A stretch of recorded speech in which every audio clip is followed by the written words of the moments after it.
General साहब आप ये फरमाइएगा कि जिस तरह से ये सारी बहरहाल एपिसोड हुई, अब आगे जाके क्या भारत इस किस्म की मुहिम जोई मज़ीद कर सकता है? दूसरा जो अहम तरीन बात है वो ये है कि जिस तरह डोनाल्ड ट्रंप ने इंटरवीन किया, अमेरिका ने इंटरवीन किया भारत के मिनटे तरलों के बाद, और उससे दो चीज़ें सामने आई थी। एक तो सिंताज मुआहदे की को उन्होंने जो मुअत्तल किया था उसका स्टेटस, प्लस ये बात भी हुई थी कि जो मसला कश्मीर है उसमें भी सालिसी की कोशिश की जाएगी अमेरिका की जानिब से या ट्रंप की जानिब से। ऑल्दो कि ज़ाहिर है Bharat is always been stubborn. इन दोनों चीज़ों का क्या स्टेटस है? हम उम्मीद करें कि इससे जो हमारा डिप्लोमेटिक उस पर हम आगे चल रहे हैं तो ये मामला भी हम आगे लें डिप्लोमेटिक फ्रंट्स पर। मैम देखिए, मई 25 से ऑनवर्ड्स पाकिस्तान ने अपने स्ट्रेचर में गेन किया और इंडिया ने अपने स्ट्रेचर में लूज किया है। मैं ये कहना चाहूँगा कि उनके 4 सिंबल्स ऑफ प्राइड थे। राफेल वो भी हमने गिराया, S-400 भी हमने ख़त्म किया, और साइबर डोमेन में भी हम उनको बहुत शिकस्त दी।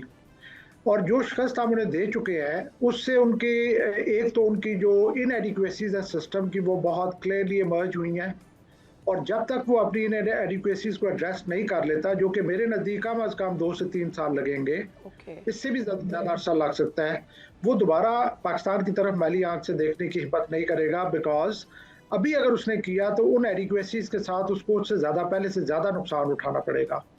लेकिन उसके साथ साथ उसके पास जो ऑप्शन है, जो वो एक्सरसाइज कर रहा है कि वो अफगानिस्तान की कन्फ्यूजन के साथ और हमारे इंटरनल डायनामिक्स को एक्सप्लॉइट करते हुए टेररिज्म को अपस्केल कर रहा है।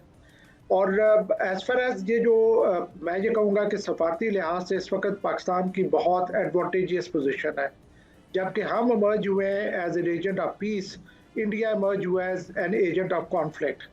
इस सिचुएशन में मैं एक्सपेक्ट करता हूँ, और मेरा आई एम श्योर कि हमारी लीडरशिप देख रही होगी, कि इस सिचुएशन को कैश करने के लिए हमारे पास बड़ी अच्छी अपॉर्चुनिटी है।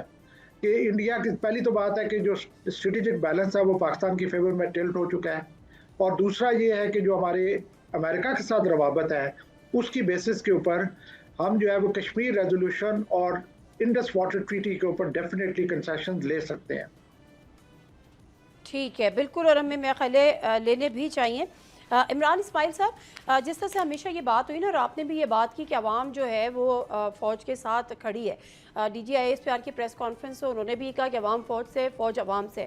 आज भी जब field marshal general Asim Munir साहब खिताब कर रहे थे तो उन्होंने ये बात की कि जिस तरह से हमने मार्का हक़ किया है, अब आवाम को भी चाहिए, नौजवानों को भी चाहिए कि अपनी अपनी फील्ड में इसी तरह से आगे बढ़ें। ये एक बड़ा पॉजिटिव पैगाम है, लेकिन वो अपॉर्चुनिटीज़ अवेलेबल हैं हमारे मुल्क में